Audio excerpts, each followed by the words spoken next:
Rafale വിഷയത്തിൽ JPC അന്വേഷണം ആവശ്യപ്പെട്ട് പാർലമെന്റിന്റെ ഇരുസഭകളിലും പ്രതിപക്ഷ ബഹളം. പ്രധാനമന്ത്രിക്കും അറ്റോർണി ജനറലിനുമെതിരായ അവകാശ ലംഘന നോട്ടീസ് പരിഗണനയിലാണെന്ന് ലോക്സഭയിൽ സ്പീക്കർ പറഞ്ഞു. റഫാലിൽ കള്ളം പറഞ്ഞെന്നാരോപിച്ച് രാഹുൽ ഗാന്ധിക്കെതിരെ BJPയും അവകാശ ലംഘന നോട്ടീസ് നൽകി. ബഹളത്തിനിടെ ലോക്സഭ ട്രാൻസ്ജെൻഡർ ബിൽ പാസാക്കി. നിയമമന്ത്രി മുത്തലാഖ് ബില്ലും സഭയിൽ അവതരിപ്പിച്ചു. തങ്ങൾ കൊടുത്ത സീൽ വെച്ച കവറിലെ വിവരങ്ങൾ തെറ്റായി ഉദ്ധരിച്ചതുകൊണ്ടാണ് റഫാൽ വിധി തിരുത്തണമെന്നാവശ്യപ്പെട്ട് സത്യവാങ്മൂലം നൽകിയതെന്ന് പ്രതിരോധ മന്ത്രി നിർമ്മല സീതാരാമൻ പറയുന്നു. കേന്ദ്ര സർക്കാർ പാർലമെന്റിനെയും കോടതിയെയും തെറ്റിദ്ധരിപ്പിച്ചുവെന്ന് കോൺഗ്രസും ആരോപിക്കുന്നു. റഫാൽ ഇടപാടിലെ ഹർജികൾ തള്ളിക്കൊണ്ട് സുപ്രീംകോടതി പുറപ്പെടുവിച്ച എങ്ങും തൊടാത്ത വിധി കേന്ദ്രത്തെ തിരിഞ്ഞുകുത്തുകയാണ്. കോടതിക്കാണ് തെറ്റുപറ്റിയതെന്ന കേന്ദ്രത്തിന്റെ വാദം എത്രമാത്രം വിശ്വാസയോഗ്യമാണ്?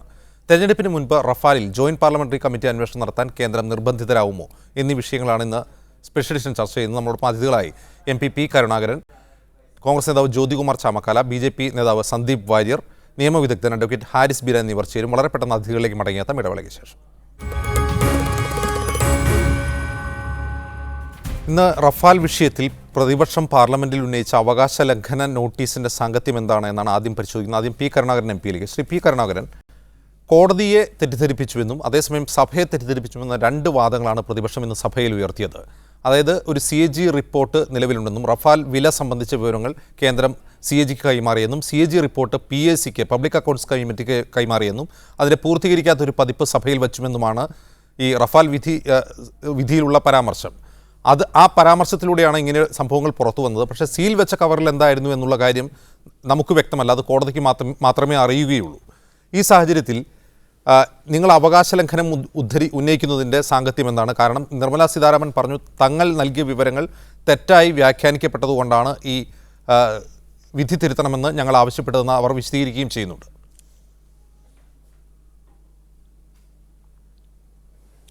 അല്ല, ഇപ്പോഴും നമുക്ക് നിർമ്മല സീതാരാമനെ അല്ല കോടതിയെ മാത്രമേ വിശ്വസിക്കാൻ വേണ്ടി കഴിയൂ. കാരണം സുപ്രീം കോടതി വിധി അംഗീകരിക്കണമെന്നുള്ളതാണല്ലോ BJP കോടതി വിധി വന്ന ഉടനെ തന്നെ പറഞ്ഞത്. പക്ഷേ കോടതി വിധി പൂർണ്ണമായിട്ടും വന്ന സമയത്താണ് മനസ്സിലാക്കാൻ കഴിഞ്ഞത് CAGയെ സംബന്ധിച്ചിടത്തോളം പരാമർശമുണ്ട്, CAGയുടെ റിപ്പോർട്ട് കിട്ടിയിട്ടുണ്ടെന്ന് പറയുന്നുണ്ട്. അതുമായി ബന്ധപ്പെട്ട മറ്റ് നടപടികളിലേക്ക് കോടതി പരാമർശങ്ങൾ നടത്തുകയും ചെയ്തിട്ടുണ്ട്. സാധാരണഗതിയിൽ CAG റിപ്പോർട്ട് കൊടുക്കേണ്ടത് പ്രസിഡന്റിനാണ്. പ്രസിഡന്റിൻ്റെ ഡയറക്ഷൻ അനുസരിച്ച് പാർലമെൻറ്റിൽ വെക്കേണ്ടതാണ്. പാർലമെൻറ്റിൽ വെച്ചതിന് ശേഷം മാത്രമേ മറ്റൊരു ഏജൻസിക്കും പോകാൻ പറ്റൂ. അപ്പോൾ ഇവിടെ യഥാർത്ഥത്തിൽ പാർലമെൻറ്റിൻ്റെ ഒരു അവകാശം നിഷേധിക്കുന്ന സമീപനമാണ് വന്നിട്ടുള്ളത്. പ്രധാനമന്ത്രിയായാലും നിർമ്മല സീതാരാമനായാലും അതുപോലെ തന്നെ അറ്റോർണി ജനറൽ ആയാലും ആരെങ്കിലും ഈ റിപ്പോർട്ട് കൊടുക്കാതെ വരത്തില്ലല്ലോ. ഇപ്പോൾ സീല് വെച്ച കവറിൽ എന്തുണ്ട് എന്ന് നമുക്കറിയത്തില്ല. പക്ഷേ ആ കവർ നോക്കിയതിന് ശേഷമാണല്ലോ കോടതിയുടെ ഈ വിധി വരുന്നത്. അപ്പോൾ ആ കോടതി വിധിയിൽ വെറുതെ CAGയുടെ റിപ്പോർട്ട് വരില്ലല്ലോ. അപ്പോൾ CAGയുടെ പേര് തന്നെ വരേണ്ട ഒരു സാധ്യതയുമില്ല. കാരണം CAG റിപ്പോർട്ട് വരേണ്ടത് കോടതിയുടെ മുമ്പിലല്ല, വരേണ്ടത് പാർലമെൻറ്റിൻ്റെ മുമ്പിലാണ്, വരേണ്ടത് PACയിലാണ്. അവിടെയൊന്നും വരാതെ ഇവിടെ യഥാർത്ഥത്തിൽ കോടതിയെ തെറ്റിദ്ധരിപ്പിക്കുന്നതിന് വേണ്ടിയിട്ടുള്ള നടപടി തന്നെയാണ് ഗവൺമെൻറ് സ്വീകരിച്ചത്. അത് യഥാർത്ഥത്തിൽ പാർലമെൻറ്റിൻ്റെ അവകാശത്തെ നിഷേധിക്കുന്നതാണ്, പ്രിവിലേജാണ് ഇതുമായിട്ട് ബന്ധപ്പെട്ടിട്ടുള്ളത്, അവകാശ ലംഘനമാണ്. അതുകൊണ്ട് തന്നെയാണ് ഞങ്ങൾ അവകാശ ലംഘനത്തിൻ്റെ നോട്ടീസ് കൊടുത്തത്. യഥാർത്ഥത്തിൽ കോടതിയെ സംബന്ധിച്ചിടത്തോളം ഇവിടെ സൂചിപ്പിച്ചതുപോലെ എവിടെയും എത്താത്ത ചില പരാമർശങ്ങളാണ് വന്നത്. കോടതി തന്നെ പറഞ്ഞൊരു കാര്യമുണ്ട്, വിലയുമായി ബന്ധപ്പെട്ട കാര്യം ഞങ്ങളല്ല തീരുമാനിക്കേണ്ടത്, അത് പാർലമെൻറ്റാണ്, ഗവൺമെൻറ്റാണ്. അതുകൊണ്ട് തന്നെയാണ് ഞങ്ങൾ പ്രധാനമായിട്ടും JPC ആവശ്യപ്പെടുന്നത്. കാരണം ഇതുപോലുള്ള കാര്യങ്ങൾ അന്വേഷിക്കാൻ വേണ്ടിയിട്ട് ഇത്തരം പ്രശ്നം ഇപ്പോൾ 2G വന്ന സമയത്ത് ഒരു മാസത്തോളം BJP സഭ സമീപിച്ചിരുന്നല്ലോ. അതേപോലെ തന്നെയാണ് ഇപ്പോഴുണ്ടായിട്ടുള്ള സ്ഥിതിഗതികൾ. അപ്പോൾ അത് വെച്ചുകൊണ്ട് ജോയിൻറ്റ് പാർലമെൻ്ററി കമ്മിറ്റി വേണമെന്ന് ഞങ്ങൾ ഇപ്പോഴും മാത്രമല്ല അവിശ്വാസ പ്രമേയ ചർച്ച നടക്കുന്ന സമയത്ത് തന്നെ. കാരണം അവിശ്വാസ പ്രമേയ ചർച്ചയിൽ ഞങ്ങൾ ഉന്നയിച്ച ഒരു കാര്യത്തിനും പ്രധാനമന്ത്രി മറുപടി പറയാൻ തയ്യാറായിട്ടില്ല. അതുകൊണ്ട് തന്നെയാണ് കൂടുതൽ അന്വേഷണം വേണമെന്ന് പറയുന്നത്. വിലയുമായി ബന്ധപ്പെട്ട കാര്യം, അതേപോലെ തന്നെ ഇംപ്ലിമെൻ്റ് ഏജൻസിയെ സംബന്ധിച്ചുള്ള കാര്യം, ഗവൺമെൻറ് എടുത്ത സമീപനങ്ങളെ സംബന്ധിച്ചിടത്തോളം സ്വാഭാവികമായിട്ടും JPC എന്ന് പറഞ്ഞാൽ BJPക്ക് ഭൂരിപക്ഷമുള്ളൊരു കമ്മിറ്റി ആയിരിക്കുമല്ലോ. എന്തുകൊണ്ട് അതിന് തയ്യാറാവുന്നില്ല? അപ്പോൾ ഇവിടെ രണ്ട് പ്രശ്നമാണ് വന്നിട്ടുള്ളത്. ഒന്ന്, സഭയെ സംബന്ധിച്ചിടത്തോളം സഭയെ തെറ്റിദ്ധരിപ്പിക്കുക എന്നുള്ളത്, ഗവൺമെൻറ് കോടതിയെ തെറ്റിദ്ധരിപ്പിക്കുക എന്നുള്ളത്. മറ്റൊന്ന്, സഭയുടെ യഥാർത്ഥ അവകാശം നിഷേധിക്കുക എന്നുള്ളത്. അതോടൊപ്പം തന്നെ JPC അന്വേഷണമാണ് കോൺഗ്രസും നേരത്തെ മുതൽ ആവശ്യപ്പെടുന്നത്. സുപ്രീം കോടതിയിലേക്ക് അന്വേഷണം ആവശ്യപ്പെട്ടുകൊണ്ട് ഒരു ഹർജി പോകാൻ കോൺഗ്രസിനും താല്പര്യമുണ്ടായിരുന്നില്ല. എന്ന് മാത്രമല്ല കോൺഗ്രസ് സർക്കാരുകൾക്കെതിരെ പോലും ഇത്തരം പൊതു താൽപ്പര്യ ഹർജികളുമായി കോടതിയെ സമീപിച്ചിട്ടുള്ളവരിൽ ചിലരാണ് ഈ അന്വേഷണം ആവശ്യപ്പെട്ട് കോടതിയിലെത്തിയത്. പക്ഷേ കോടതി പുറപ്പെടുവിച്ച വിധിയെക്കുറിച്ച് വ്യത്യസ്ത അഭിപ്രായങ്ങളുണ്ട് നിയമവിദഗ്ധർക്കിടയിൽ. എങ്കിലും കോടതി അതിൻ്റെ മെറിറ്റിലേക്ക്, ആ കേസിൻ്റെ മെറിറ്റിലേക്ക് കടക്കാൻ തയ്യാറായില്ല. വേണമെങ്കിൽ കോടതിക്കിത് പ്രഥമ ദൃഷ്ട്യാ തന്നെ തള്ളാമായിരുന്നു, കോടതിക്ക് അത് ഫയലിൽ സ്വീകരിക്കാതിരിക്കാമായിരുന്നു. പക്ഷേ ഇവിടെ ഈ വിധി പുറത്തു വന്നതിന് ശേഷം രാഹുൽ ഗാന്ധി നടത്തിയ വാർത്താ സമ്മേളനത്തിൽ അദ്ദേഹം കൃത്യമായി പറഞ്ഞത്, ഇപ്പോൾ ഇവിടെ പ്രതിപക്ഷം ഉന്നയിച്ചുകൊണ്ടിരിക്കുന്ന ആ പ്രശ്നമുണ്ടല്ലോ, CAG റിപ്പോർട്ടുമായി ബന്ധപ്പെട്ട പ്രശ്നം, അതാണ് ഈ വിധിയുടെ കോർ എന്നാണ് അദ്ദേഹം നിരന്തരം ആവർത്തിച്ച് പറഞ്ഞത്. കാരണം ആ വിധിയുടെ അടിസ്ഥാനം തന്നെ ആ കണ്ടെത്തലാണ്. കാരണം ഇതിൻ്റെ വില സംബന്ധിച്ച വിവരങ്ങൾ CAGയുടെ മുമ്പിലുണ്ട്, പാർലമെൻറ്റിൻ്റെ മുമ്പിൽ ഇതിൻ്റെ പൂർത്തീകരിക്കാത്ത CAG റിപ്പോർട്ടുണ്ട് എന്ന് പറയുമ്പോൾ തന്നെ ഇത് സുതാര്യമായൊരു പ്രക്രിയയായി കോടതി വ്യാഖ്യാനിക്കുകയാണ് ചെയ്യുന്നത്. അപ്പോൾ തെറ്റായൊരു വിവരം നൽകിയാണ് ഈ വിധി സമ്പാദിച്ചത് എന്ന വാദമാണോ കോൺഗ്രസ് ഇപ്പോൾ ഉയർത്തുന്നത്? തുടക്കം മുതൽ നമുക്കറിയാമല്ലോ, ഇതിനകത്ത് നടന്നിട്ടുള്ള അട്ടിമറിയെ സംബന്ധിച്ച്, അഴിമതിയെ സംബന്ധിച്ച് വളരെ കൃത്യമായി കോൺഗ്രസ് ആദ്യം മുതൽ കോൺഗ്രസിൻ്റെ പ്രസിഡന്റ്, അഖിലേന്ത്യാ അധ്യക്ഷൻ തന്നെ പലപ്പോഴായി പുറത്തുവിട്ടിട്ടുണ്ട്. അത് ഒരു പാർട്ടാണ് ഇതിൻ്റെ. ഇപ്പോൾ ഇതിൻ്റെ പേരിൽ PILുമായി കോടതിയിലേക്ക് പോയിരിക്കുന്നു ഒരു വിഭാഗം. അവർ പോയപ്പോൾ കോൺഗ്രസിൻ്റെ ഭാഗത്ത് നിന്ന് ആരും പോയിട്ടില്ല എന്നുള്ളൊരു വസ്തുതയാണ്. നമ്മുടെ അഭിഭാഷകൻ ഹാരിസ് ബീരൻ തന്നെ നമ്മളോടൊപ്പം ചേരുന്നുണ്ട്. അദ്ദേഹം അതിനെക്കുറിച്ച് കൂടുതൽ പറയും. കാരണം ഈ ചീഫ് ജസ്റ്റിസിനെ സംബന്ധിച്ച് അദ്ദേഹം ഉൾപ്പെടുന്ന ബെഞ്ച് പലപ്പോഴും PILന് എതിരായിട്ടുള്ള നിലപാടുകളാണ് പലപ്പോഴും എടുത്തിട്ടുള്ളതാണ് ഞാൻ മനസ്സിലാക്കിയിട്ടുള്ളത്. PILകൾ സ്വീകരിക്കുന്ന കാര്യത്തിൽ വിമുഖത കാണിക്കുന്ന ഒരു ചീഫ് ജസ്റ്റിസ് തന്നെയാണ് ഇപ്പോൾ നമുക്കുള്ളത് എന്നാണ് ഞാൻ മനസ്സിലാക്കിയിട്ടുള്ള ആമുഖമായി.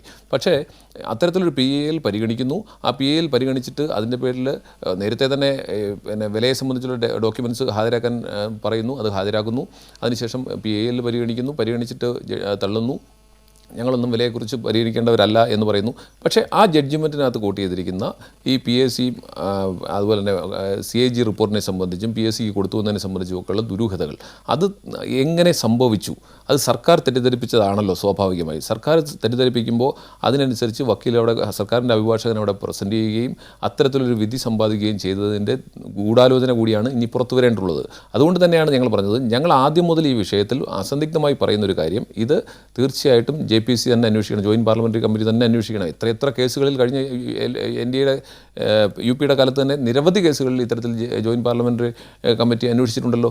എന്തേ അതിൽ വൈമുഖ്യം കാണിക്കുന്നു? തീർച്ചയായും ഇത്തരത്തിൽ ഗൗരവമുള്ളൊരു വിഷയം, നിരവധി ആരോപണങ്ങളും ആക്ഷേപങ്ങളും ഞങ്ങൾ അഴിമതിരഹിതരാണെന്ന് പറയുമ്പോഴും കാര്യകാരണ സഹിതം വിലയെ സംബന്ധിച്ചുൾപ്പെടെ നമ്മൾ പുറത്തുവിട്ടിട്ട്, നമ്മൾ മാത്രമല്ലോ, ഫ്രഞ്ച് സർക്കാരിൻ്റെ മുൻ പ്രസിഡന്റ് ഉൾപ്പെടെ നിരവധി ആളുകൾ, കമ്പനി ഉൾപ്പെടെ അതിൻ്റെ പ്രതിനിധികൾ ഉൾപ്പെടെ പല അഭിപ്രായങ്ങളും പുറത്തുവിട്ടിട്ടുണ്ട് സർക്കാരിൻ്റെ ഇടപെടലുകളെ കുറിച്ച്. അപ്പോൾ ഇതെല്ലാം നമ്മുടെ മുമ്പിൽ നിൽക്കെ എന്തുകൊണ്ട് JPCയെക്കുറിച്ച് മൗനം പാലിക്കുന്നു സർക്കാർ? മൗനം എന്തിന് അത് എതിർക്കുന്നു? ഒന്ന്. രണ്ട്, ഇത്തരത്തിലൊരു ജഡ്ജ്മെൻറ്റ് സമ്പാദിക്കുവാൻ വേണ്ടി കോടതിയെ തെറ്റിദ്ധരിപ്പിച്ചത് എന്തിന്? ഈ രണ്ട് കാര്യങ്ങളെ ഓരോ ദിവസം കഴിയും തോറും ഈ വിഷയത്തിൽ നിന്ന് തലതൂരാൻ വേണ്ടി, ഒരു കള്ളം ശരിയാക്കാൻ വേണ്ടി നിരവധി കള്ളങ്ങൾ പറയുന്ന രീതിയിലേക്ക് കേന്ദ്ര സർക്കാർ പോകുന്നു എന്നുള്ളതാണ് ഇതിനകത്തുള്ള പ്രശ്നം. അതിനെ സംബന്ധിച്ച് സുതാര്യത വരണമെങ്കിൽ തീർച്ചയായും ജോയിൻറ്റ് പാർലമെൻ്ററി കമ്മിറ്റിയുടെ ഒരു അന്വേഷണം അതിലേക്ക് പോകണം തന്നെയാണ് ഞങ്ങളുടെ അഭിപ്രായം. സന്ദീപ് വാര്യർ, കേന്ദ്ര സർക്കാരിന് മാത്രമേ അറിയൂ ആ സീൽ വെച്ച കവറിൽ എന്തായിരുന്നു എന്നുള്ളത്, പിന്നെ കോടതിക്കുമാണ് അറിയാവുന്നത്. തങ്ങൾ പറഞ്ഞതിനെ തെറ്റായി ഉദ്ധരിച്ചതുകൊണ്ടാണ് ഈ പിഴവ് സംഭവിച്ചത്, അതായത് CAG റിപ്പോർട്ട് നിലവിലുണ്ട് എന്ന പിഴവ് സംഭവിച്ചതെന്നാണ് നിർമ്മല സീതാരാമൻ വ്യക്തമാക്കുന്നത്. അതായത് നിങ്ങൾ സീൽ വെച്ച് കൊടുത്ത കവറിലുണ്ടായിരുന്ന ഒരു വിവരം വായിച്ചെടുക്കാൻ തക്ക ബോധനിലവാരമില്ലാത്തവരാണ് ജഡ്ജിമാർ എന്നാണ് അത് പറയാതെ പറയുന്നത്. അതോ നിങ്ങൾ തെറ്റിദ്ധരിപ്പിക്കുന്ന വിവരം നൽകിയിട്ട് അതിൻ്റെ കുറ്റം കോടതിയുടെ മേൽ ചാർത്തുകയാണോ? അജിംസെ, ഞാൻ ആ ഉത്തരത്തിലേക്ക് വരാം. അതിനുമുമ്പ് ജ്യോതികുമാർ ചാമക്കാലയും കരുണാകരൻ MP ബഹുമാനപ്പെട്ട MP പറഞ്ഞ ചില കാര്യങ്ങളിലെ അടിസ്ഥാനരഹിതമായിട്ടുള്ള ചില കാര്യങ്ങളുണ്ട്, അതൊന്ന് സൂചിപ്പിക്കണം. ഒന്ന്, ജ്യോതികുമാർ ചാമക്കാല പറഞ്ഞത് കോൺഗ്രസ് കേസിന് പോയിട്ടില്ല എന്നാണ്. അത് തെറ്റാണ്. തഹസിൻ പൂനാവാല എന്ന കോൺഗ്രസിൻ്റെ നേതാവ് PILുമായി ഈ വിഷയത്തിൽ സുപ്രീം കോടതിയെ സമീപിച്ചതാണ്. ഈ കോടതിയിൽ നിന്ന് തിരിച്ചടി ഉണ്ടാകുമെന്ന് കണ്ടപ്പോൾ കോൺഗ്രസ് തന്നെ ഇടപെട്ടുകൊണ്ട് തഹസിൻ പൂനാവാലയുടെ PIL പിൻവലിപ്പിക്കുകയാണ് ചെയ്തത്. മാത്രമല്ല, തഹസിൻ പൂനാവാലയുടെ PILുമായി തങ്ങൾക്ക് ബന്ധമില്ല എന്ന് കോൺഗ്രസിൻ്റെ ലീഗൽ സെല്ലിനെ കൊണ്ട് ഒരു പ്രസ് നോട്ട് ഇറക്കിപ്പിക്കുകയും കോൺഗ്രസ് ചെയ്തു. വാസ്തവത്തിൽ ഒരു തിരിച്ചടി പ്രതീക്ഷിച്ചത് കൊണ്ടാണ് സുപ്രീം കോടതിയിൽ നിന്നും PIL പിൻവലിച്ച് കോൺഗ്രസിന് പോകേണ്ടി വന്നത്. എന്നിട്ട് മറ്റുള്ളവരെ കൊണ്ട് PILുമായിട്ട് മുന്നോട്ട് പോവുകയാണ് കോൺഗ്രസ് ചെയ്തത്. അവിടെയാണ് ഇപ്പോൾ തിരിച്ചടി കിട്ടിയിരിക്കുന്നത്. ഒന്ന്. രണ്ട്, കരുണാകരൻ MP പറഞ്ഞിട്ടുള്ള ചില കാര്യങ്ങൾ. അദ്ദേഹം പറഞ്ഞത് JPC രൂപീകരിക്കാൻ എന്താണ് ഭയം? അദ്ദേഹം പറഞ്ഞതിൽ തന്നെ ഒരു ഉത്തരമുണ്ട്. അദ്ദേഹം പറഞ്ഞു BJPയുടെ ആളുകൾക്കാണല്ലോ JPCയിൽ ഭൂരിപക്ഷം ഉണ്ടാകുക, പിന്നെ എന്തിനാണ് BJP ഭയക്കുന്നതെന്നാണ്. അപ്പോൾ അവിടെയാണ് അതിൻ്റെ ഉത്തരം കിടക്കുന്നത്. സുപ്രീം കോടതിയിൽ നിന്ന് ഇക്കാര്യത്തിൽ ഒരു വിധി ഉണ്ടായിരിക്കുന്നു. സുപ്രീം കോടതിയിൽ നിന്ന് വിധി ഉണ്ടായിട്ട് പോലും BJP അംഗങ്ങൾക്ക് ഭൂരിപക്ഷം കിട്ടാവുന്ന ഒരു JPC പറയുന്ന കാര്യത്തിലാണ് ഇവർക്ക് വിശ്വാസം എന്ന് പറയുന്നത്. വാസ്തവത്തിൽ എന്തൊരു വൈരുദ്ധ്യമാണ്.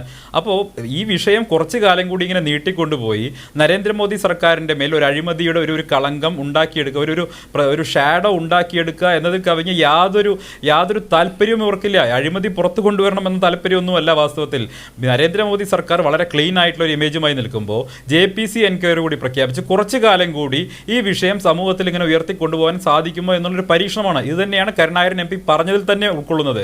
സുപ്രീം കോടതി പറയുന്നതിനേക്കാൾ കൂടുതൽ അവർക്ക് വിശ്വാസം BJP MPമാർക്ക് ഭൂരിപക്ഷം ഉണ്ടാവുന്ന ഒരു JPC പറയുന്നതാണെന്ന് പറഞ്ഞാൽ എന്തൊരു കഷ്ടമാണ്. അപ്പൊ ഇത്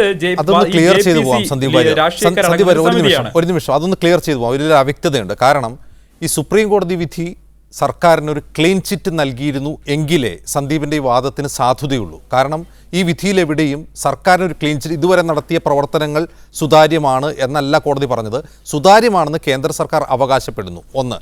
രണ്ട്, പ്രതിരോധ മേഖലയിൽ നടത്തുന്ന ഇത്തരത്തിലുള്ള ഇടപാടുകളിൽ, ഡീലുകളിൽ കോടതി ഇടപെടുന്നത് ഞങ്ങളുടെ ജൂറിസ്ഡിക്ഷൻ പരിധിക്ക് അപ്പുറമുള്ള ഒരു കാര്യമാണ്. അത് രാജ്യസുരക്ഷയുമായി ബന്ധപ്പെട്ടൊരു കാര്യമാണ്. അതിൻ്റെ വില സംബന്ധിച്ചാണെങ്കിൽ അത് CAG റിപ്പോർട്ടുണ്ടല്ലോ, അത് പാർലമെൻറ്റിൽ വെച്ചിട്ടുണ്ടല്ലോ എന്നാണ് കോടതി പറയുന്നത്. ഇതിൽ സർക്കാരിന് എവിടെയാണ് ക്ലീൻ ചിറ്റ്? അങ്ങനെ ക്ലീൻ ചിറ്റ് ലഭിക്കാതിരിക്കുകയും, നോക്കൂ സന്ദീപ് വാര്യർ, അങ്ങനെ ക്ലീൻ ചിറ്റ് ലഭിക്കാതിരിക്കുകയും ഇത് രാഷ്ട്രീയ വിവാദമായി മാറുകയും ചെയ്യുമ്പോൾ ജനങ്ങൾക്ക് സത്യമറിയാനുള്ള അർഹതയുണ്ട്, അതിനുള്ള അവകാശമുണ്ട്. അതുകൊണ്ടാണ് JPC ആവശ്യപ്പെടുന്നത്. JPCയിലൂടെ നിങ്ങൾ വിശുദ്ധരാണെന്ന് തെളിഞ്ഞാൽ അത് നിങ്ങൾക്ക് തന്നെയല്ലേ ഗുണം ചെയ്യുക? അങ്ങനെയല്ല ജിംസെ.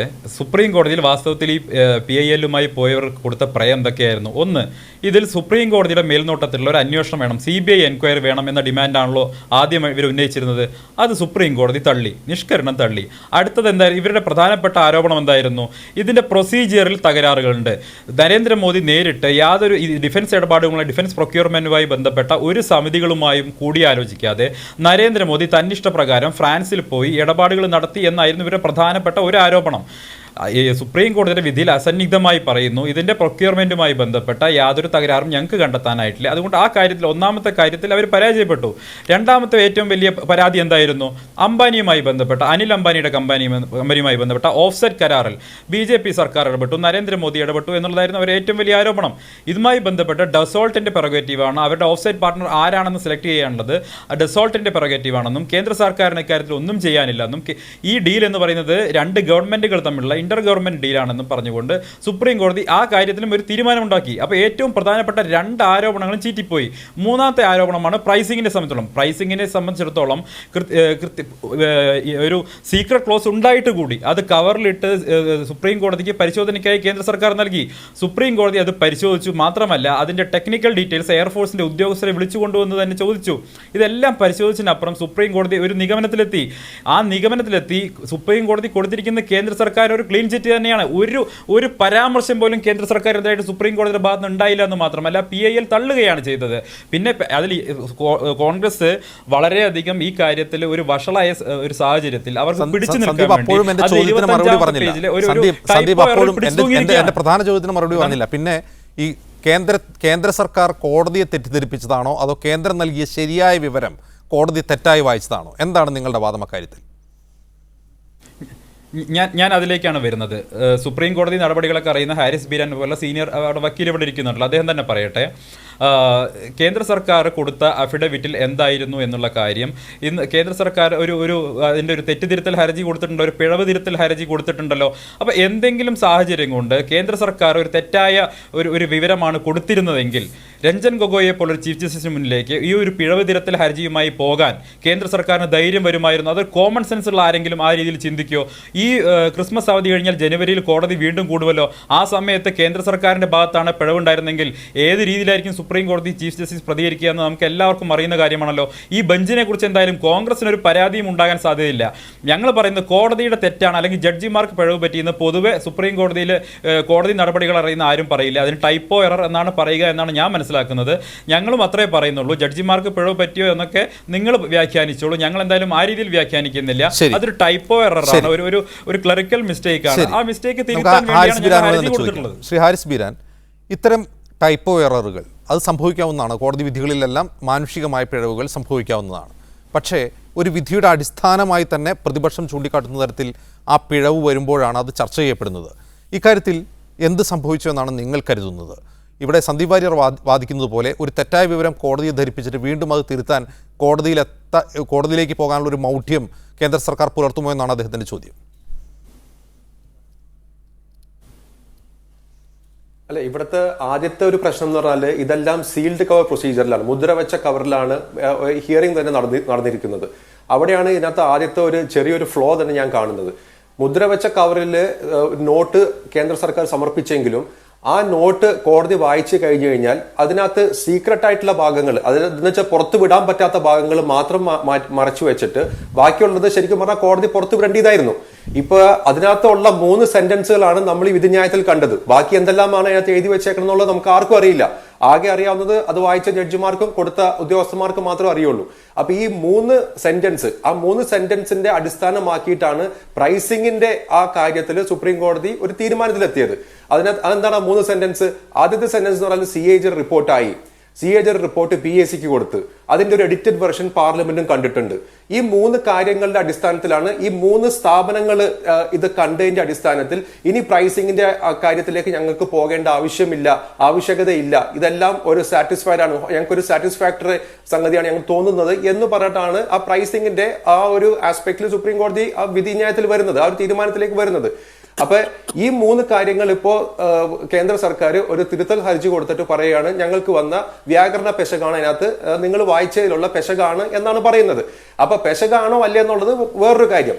പെശകാണെന്ന് സമ്മതിച്ച സ്ഥിതിയിൽ ഈ 3 കാര്യങ്ങൾ നടക്കാത്ത കാര്യങ്ങളാണ് എന്ന് അവർ തന്നെ പറയുന്ന സ്ഥിതിയിൽ ഈ 3 കാര്യങ്ങൾ അതിനകത്ത് നിന്ന് മാറിക്കഴിഞ്ഞു കഴിഞ്ഞാൽ പിന്നീട് സുപ്രീം കോടതിക്ക് എന്തിന്റെ അടിസ്ഥാനത്തിലായിരിക്കും ഈ പ്രൈസിംഗിന്റെ കാര്യത്തിൽ ഒരു തീരുമാനത്തിലെത്താൻ പറ്റുന്നത്? അതുകൊണ്ട് തന്നെ അറ്റ്ലീസ്റ്റ് ആ പ്രൈസിംഗിന്റെ ആസ്പെക്ടിൽ സുപ്രീം കോടതിയുടെ വിധി ഇപ്പോ ഇവർ പറയുന്ന കാര്യങ്ങൾ അംഗീകരിച്ചു കഴിഞ്ഞാൽ പോലും സുപ്രീം കോടതിയുടെ വിധി പുനഃപരിശോധിക്കേണ്ട ഒരു സാഹചര്യമാണ് വന്നിരിക്കുന്നത്. അപ്പോ ഈ അത് പുനഃപരിശോധിക്കുന്ന സാഹചര്യം വന്നു കഴിഞ്ഞാൽ പിന്നീട് ചിലപ്പോ നോട്ടിൽ ബാക്കി എന്തെല്ലാമാണ് ഉള്ളത് എന്നുള്ളതെല്ലാം പിന്നെ നമ്മൾ പരിശോധിക്കേണ്ടി വരും. ഈ നോട്ട് പുറത്താക്കിയാൽ മാത്രമല്ലേ ഉള്ളൂ അതിനകത്ത് എന്തെല്ലാമാണ് സർക്കാർ എഴുതി വെച്ചിരിക്കുന്നത്, അതിനകത്ത് നമുക്ക് ഖണ്ഡിക്കേണ്ട കാര്യങ്ങളുണ്ടോ?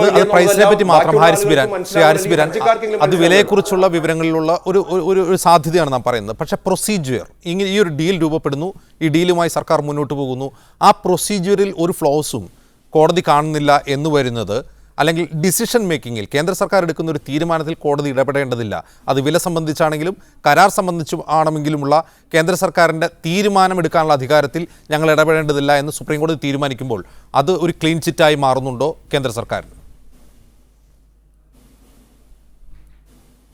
ഇതിനകത്ത് 3 കാര്യങ്ങളാണ് സുപ്രീം കോടതി പരിശോധിച്ചത്. ഒന്ന്, ഈ ഡിഫൻസ് പ്രൊക്യൂർമെന്റിന്റെ നടപടിക്രമങ്ങളെല്ലാം സുതാര്യമായിരുന്നോ, ആ നടപടി പ്രൊസീജിയർ അതേപോലെ തന്നെ നടന്നിട്ടുണ്ടോ എന്നുള്ള കാര്യം ഒന്ന്. രണ്ടാമത്തെ കാര്യമാണ് ഈ പ്രൈസിംഗിന്റെ ആസ്പെക്ട്. അതുപോലെ മൂന്നാമത്തെ കാര്യമാണ് ഡസോയുടെ ഓഫ്സെറ്റ് പാർട്ട്ണറായിട്ട് റിലയൻസിനെ ഇവിടെ നിയമിച്ചതിൽ എന്തെങ്കിലും അഴിമതി ഉണ്ടോ ഇല്ല എന്നുള്ളത്. 2 കാര്യങ്ങളിൽ സുപ്രീം കോടതി പറഞ്ഞു ഞങ്ങൾക്ക് ഇതിന് കാര്യമായിട്ട് അതിന്റെ ഉള്ളിലേക്ക് പോകേണ്ട ആവശ്യമില്ല, കാരണം നടപടിക്രമങ്ങളെല്ലാം സുതാര്യമായി എന്നുള്ള രീതിയിൽ തന്നെയാണ് സുപ്രീം കോടതി പറഞ്ഞിരിക്കുന്നത്. മൂന്നാമത്തെ കാര്യമായിട്ടുള്ള പ്രൈസിംഗിലും അവർ പറഞ്ഞ് ഞങ്ങൾ ഇതിനകത്ത് കയറുന്നില്ല, ആ കയറാത്തതിന്റെ കാരണം എന്ന് പറയുന്നത് ഈ മൂന്ന് അടിസ്ഥാന കാര്യങ്ങൾ കൊണ്ടാണ് ഞങ്ങൾ കയറാത്തത് എന്നുള്ളതാണ്. അപ്പൊ അതാണ് ഞാൻ പറയുന്നത്, ആ പ്രൈസിംഗിന്റെ ആസ്പെക്റ്റിൽ ഇപ്പൊ സുപ്രീം കോടതി പറഞ്ഞിരിക്കുന്നത് എന്തായാലും തെറ്റായിട്ടുള്ള ഒരു കൺക്ലൂഷൻ ആണെന്നുള്ളത് ഇപ്പൊ നമുക്ക് മനസ്സിലായി. ഇനി നടപടിക്രമങ്ങൾ ശരിയായിരുന്നോ അല്ലേ എന്നുള്ളത് സുപ്രീം കോടതിയുടെ ഒരു ഫൈൻഡിംഗ് ആയിട്ടല്ല പറഞ്ഞിരിക്കുന്നത്. സുപ്രീം കോടതി പറഞ്ഞിരിക്കുന്നത് മൈനർ ഡീവിയേഷൻസ് അവിടെ ഇവിടെയൊക്കെ ഉണ്ട്, പക്ഷെ മൈനർ ഡീവിയേഷൻസ് ഞങ്ങൾ കാര്യമാക്കുന്നില്ല എന്നാണ് പറഞ്ഞിരിക്കുന്നത്. ഓൾദോ സുപ്രീം കോടതി പറഞ്ഞിട്ടുണ്ട് ഏപ്രിൽ 2015 പ്രധാനമന്ത്രി ഫ്രാൻസിൽ പോയി ഇത് അനൗൺസ് ചെയ്തതിന് ശേഷമാണ് ഈ ഡിഫൻസ് പ്രൊക്യൂർമെന്റ് പ്രൊസീജിയേഴ്സ് എല്ലാം അവർ തോന്നുന്നത് ഒരു എക്സ്പോസ് ഫാക്ടോ ക്ലിയറൻസ് ആണ് ഇതിനകത്ത് കൊടുത്തിരിക്കുന്നത്. അതായത് ആദ്യം തീരുമാനമെടുത്ത് അതിനുശേഷമാണ് നടപടിക്രമങ്ങളിലേക്കൊക്കെ വന്നിരിക്കുന്നത്. പക്ഷേ സുപ്രീം കോടതി അതിനെ പറഞ്ഞിരിക്കുന്നത് മൈനർ ഡീവിയേഷൻ എന്നുള്ള രീതിയിലാണ് പറഞ്ഞിരിക്കുന്നത്. അതെന്ത് തന്നെയായാലും സുപ്രീം കോടതിയുടെ ഒരു ഫൈൻഡിംഗ് ആണ്. ഇപ്പോഴത്തെ സാഹചര്യത്തിൽ സുപ്രീം കോടതിയുടെ ഫൈൻഡിംഗ് ആണ്. ആ ഫൈൻഡിംഗ് ഇനിയിപ്പോ നമുക്ക് വേണ്ടി പുനഃപരിശോധന ഹർജി കൊടുത്തിട്ട് ഇതൊരു മൈനർ ഡീവിയേഷൻ അല്ല മേജർ ഡീവിയേഷൻ ആണെന്ന് പറഞ്ഞു കഴിഞ്ഞിട്ട് വാദിക്കാവുന്ന ഒരു സംഗതിയാണ്. അതിപ്പോ ഹർജിക്കാർക്ക് മാത്രമേ അതിന് പോകാൻ പറ്റുകയുള്ളൂ. ഞാൻ പറയുന്നത് അതിപ്പോ അവിടെ നിൽക്കട്ടെ, അത് മെറിറ്റിൽ നമുക്ക് പരിശോധിക്കേണ്ട കാര്യമാണ്. പക്ഷേ ഈ പ്രൈസിംഗിന്റെ ഒരു കാര്യത്തിൽ എന്ത് തന്നെ വന്നു കഴിഞ്ഞാലും അവർക്ക് പുനഃപരിശോധിച്ചേ നിവൃത്തിയുള്ളൂ എന്നുള്ളതാണ് ഇപ്പോഴത്തെ കാര്യങ്ങളുടെ കിടപ്പിന്റെ ഒരു അവസ്ഥ. റൈറ്റ്. ഹാരിസ് ബീരൻ, ഞാൻ മടങ്ങി വരാം. ശ്രീ കരുണാകരൻ, പ്രൈസിങ്ങിൻ്റെ വിലനിർണ്ണയത്തിൻ്റെ കാര്യത്തിൽ കോടതി തെറ്റിദ്ധരിക്കപ്പെട്ടിട്ടുണ്ടാകാം, അല്ലെങ്കിൽ കോടതിക്ക് ലഭിച്ച വിവരങ്ങളിൽ നിന്ന് അവരത് സോർട്ട് ചെയ്യുന്നതിൽ എന്തെങ്കിലും പിഴവുകൾ ഉണ്ടായിട്ടുണ്ടാകാം, മാനുഷികമായ പിഴവുകൾ, ടൈപ്പോസ് വന്നിട്ടുണ്ടാകാം, അതൊക്കെ ശരി. പക്ഷെ അപ്പോൾ പോലും ഈ തീരുമാനമെടുക്കുക, ഡിസിഷൻ മേക്കിംഗ് എന്ന ഒരു പ്ലാൻ, അവിടെയാണല്ലോ ഈ അഴിമതി കിടക്കുന്നത്. ഇതിന് മുൻപ് രാജ്യത്തെ ഞെട്ടിച്ച, രാജ്യത്തെ പിടിച്ചുകുലുക്കിയ പല അഴിമതി കേസുകളിലും നയപരമായ സർക്കാരിൻ്റെ തീരുമാനമെടുക്കാനുള്ള അധികാരം, ആ അധികാരത്തിലാണ് അഴിമതി എന്ന് പലപ്പോഴും ചൂണ്ടിക്കാട്ടപ്പെട്ടിട്ടുണ്ട് വ്യത്യസ്ത കോണുകളിൽ നിന്ന്.